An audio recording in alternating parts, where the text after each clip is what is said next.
जैसा कर्म करोगे वैसा ही फल प्राप्त होगा। यह कहावत हम सब ने बहुत बार अपने जीवन में सुनी होगी, लेकिन क्या सच में अच्छे कर्मों का फल अच्छा ही होता है? अंदर से कोई स्पष्ट उत्तर नहीं आ रहा होगा, क्योंकि हम अपने आसपास ऐसे बहुत से लोगों को देखते हैं जो जीवन भर अच्छे कर्म करते रहते हैं, लेकिन इसके बावजूद उन्हें अच्छे फल प्राप्त नहीं हो पाते। एक नौजवान कड़ी मेहनत करता है किसी परीक्षा में पास होने के लिए, लेकिन इस परीक्षा के परिणाम में उसे निराशा ही हाथ लगती है। तो इससे यही सिद्ध होता है कि जिन महापुरुषों ने ऐसा कहा है कि अच्छे कर्मों का फल अच्छा ही होता है, या तो वह महापुरुष गलत थे या हम कर्मों का लेखा जोखा समझ ही नहीं पाते। पर चिंता मत करिए, क्योंकि आज की इस कहानी सुनने के बाद कर्मों के बारे में आपकी सोच, आपकी दृष्टि एकदम स्पष्ट हो जाएगी। तो कहानी को आखिर तक अवश्य सुनिएगा। एक समय की बात है, किसी गांव में श्यामू और राधे श्याम नाम के दो भाई रहते थे। वह कहने को तो भाई थे, लेकिन भाई जैसा प्रेम उन दोनों में नहीं था। श्यामू बड़ा था और राधे श्याम से वह बहुत तेज और चालाक था। उसने राधे श्याम के हिस्से में आने वाली खेती बाड़ी और जमीन भी खुद हड़प ली थी। इसलिए राधे श्याम के परिवार को बड़े कष्ट के दिन देखने पड़ रहे थे। राधे श्याम की पत्नी अक्सर बीमार रहा करती थी। राधे श्याम कभी किसी के साथ बुरा नहीं करता था, लेकिन उसके मन में अक्सर यह सवाल उठा करता था कि मैं किसी का बुरा नहीं करता, किसी के बारे में बुरा सोचता तक नहीं हूँ, तो मेरे साथ ही ऐसा क्यों होता है? क्यों मेरी पत्नी हमेशा बीमार रहती है? क्यों मेरे पास इतना धन नहीं है कि मैं अपना जीवन अच्छे से चला सकूं? क्यों मुझे मेरे कर्मों का फल नहीं मिलता? और मेरा भाई इतना चालाक है और फिर भी वह हमेशा मज़े में रहता है, उसे तो कोई परेशानी नहीं है। वह सोचने लगा कि शायद बुरे कर्मों का फल अच्छा मिलता है, अच्छे कर्मों का फल अच्छा नहीं मिलता। और धीरे धीरे यह संदेश उसके मन में घर करने लगा। उसी गांव से कुछ दूरी पर एक सन्यासी अपनी कुटिया बनाकर रहा करता था। सन्यासी गांव में भिक्षा मांगने आता तो सबसे एक ही बात कहता कि जो तूने किया वह तेरे हिस्से और जो मैंने किया वह मेरे हिस्से। राधे श्याम इस बात का अर्थ कभी समझ नहीं पाया। एक दिन जब वह गहरी चिंता में डूबा था तो उसके कानों में यही शब्द पड़े कि जो तूने किया वो तेरे हिस्से और जो मैंने किया वह मेरे हिस्से। जैसे ही यह शब्द राधे श्याम के कानों में पड़े, वो गुस्से से तिलमिला उठा। उसने गुस्से में उस सन्यासी से कहा कि महात्मा, आप हमेशा ही इस बात की रट लगाते रहते हैं जिसका कोई मतलब नहीं। अगर आपकी बात सत्य होती तो मैं जीवन में अच्छे कर्म करते आया हूँ, तो मेरे हिस्से में अच्छे कर्म होने चाहिए थे, अच्छा फल प्राप्त होना चाहिए था, लेकिन मुझे कुछ भी अच्छा फल प्राप्त नहीं हुआ। मेरी पत्नी हमेशा बीमार रहती है, खाने तक के पैसे नहीं होते हमारे पास। सन्यासी ने बड़े शांत स्वर में कहा, यह प्रतीत होता है कि परिस्थितियों से तुम हार मान चुके हो। इन परिस्थितियों ने तुम्हारी सोच पर गहरा असर डाला है। बुरे समय ने तुम्हारी सोच भी बदल कर रख दी है। तुम एक काम करना, आज संध्या समय कुछ फल लेकर मेरे आश्रम आना, फिर मैं तुम्हारे सवालों के जवाब दूंगा।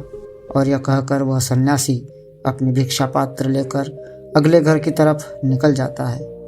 संध्या समय राधे श्याम ने कुछ फल खरीदे, गांव से दूर उस सन्यासी की कुटिया की तरफ निकल पड़ा। जैसे जैसे वो रास्ते पर आगे बढ़ रहा था, उसे शांति का अनुभव हो रहा था, क्योंकि रास्ता गांव से दूर था, इसलिए उसमें कोई हलचल नहीं थी।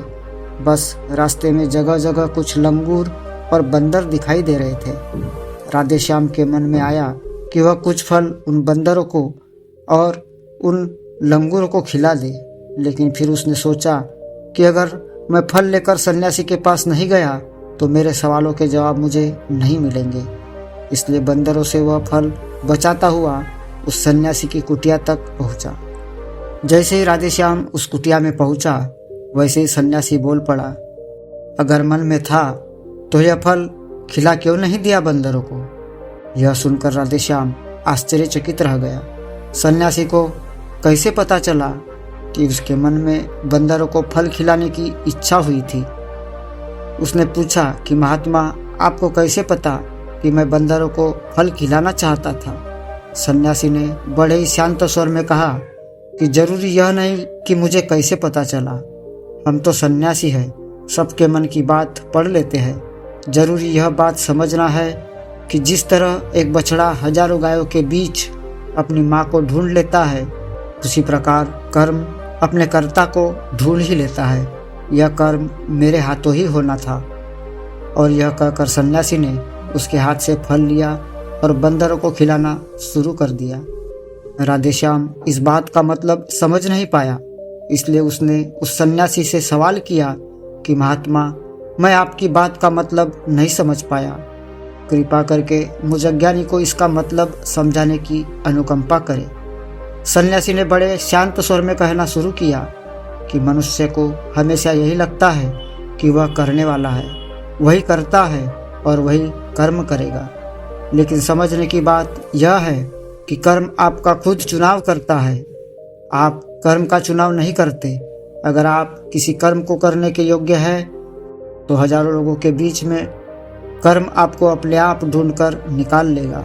इसलिए योग्य बनने पर ध्यान दो, कर्म करने पर ध्यान मत दो। अगर तुम सिर्फ कर्म करने पर ध्यान दोगे तो कभी योग्य नहीं बन पाओगे। योग्य बनने के लिए जिन कर्मों की आवश्यकता होती है, पहले उन छोटे छोटे कर्मों को करना शुरू करो, और जब तुम योग्य बन जाओगे तो बड़ा कर्म, या कहो कि मुख्य कर्म, या फिर जिस कर्म के लिए तुम बने हुए हो वह कर्म तुम्हारे पास खुद चल कर आएगा। उदाहरण के लिए तुम इन बंदरों को देखो।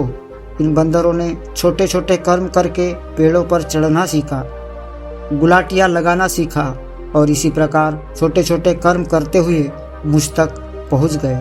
और मुझ तक पहुँचने के बाद इनके पास इनका खाना खुद ही पहुँच गया। इसलिए अपनी रोज़मर्रा की ज़िंदगी में छोटे छोटे कर्म करते हुए अपने आप को योग्य बनाने में लग जाओ। जब तुम योग्य बन जाओगे तो अपने आप बड़ा लक्ष्य तुम्हें प्राप्त हो जाएगा।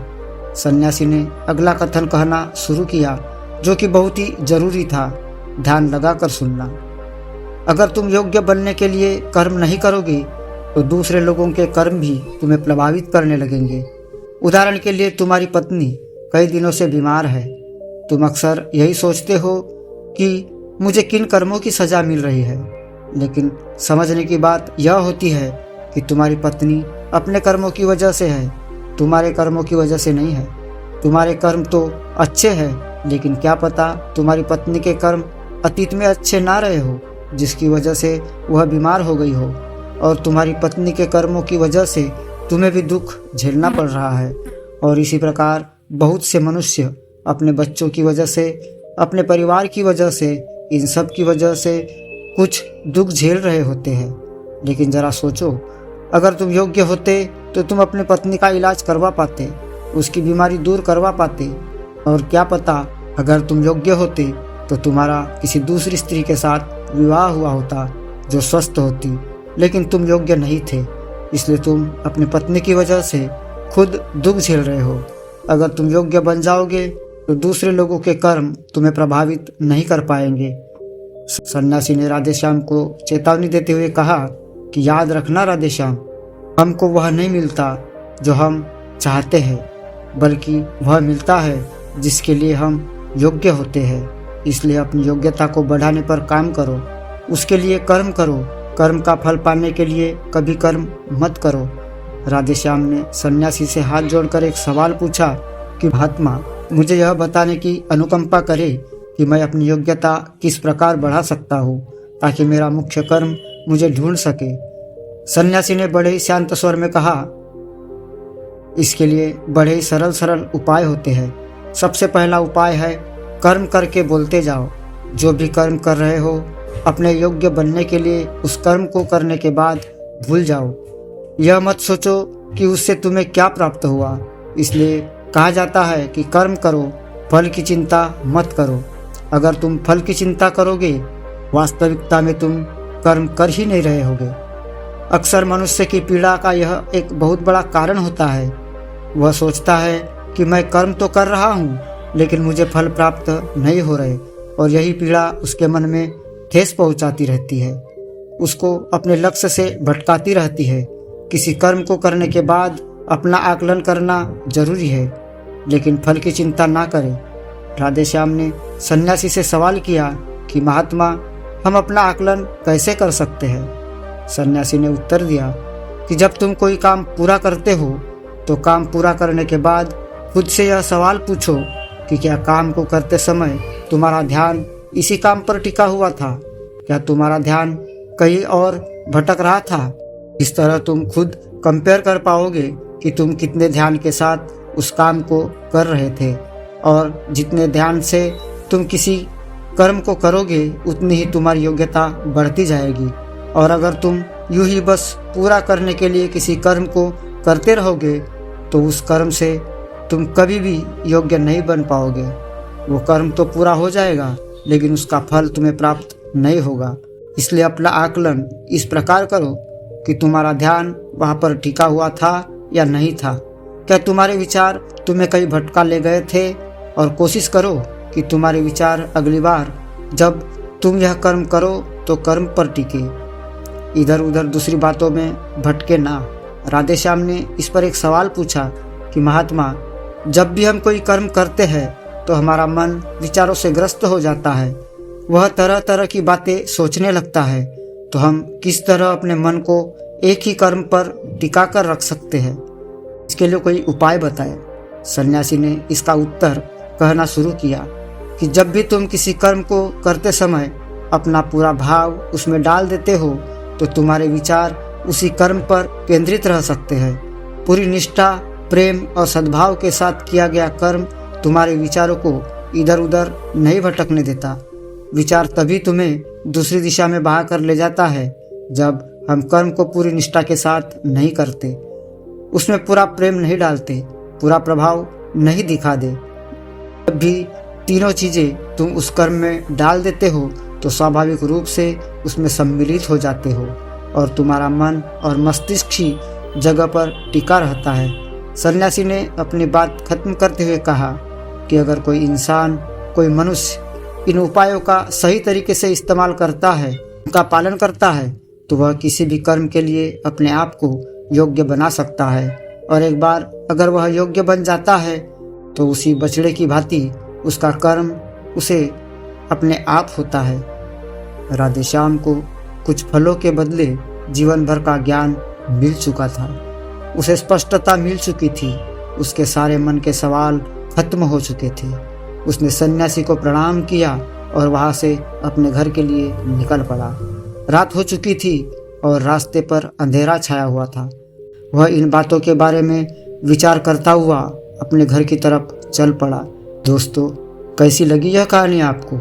कमेंट सेक्शन में हमें ज़रूर बताना, और अच्छी लगी हो वीडियो को लाइक कर चैनल को सब्सक्राइब अवश्य कर लेना तथा नोटिफिकेशन बेल को ज़रूर प्रेस कर देना।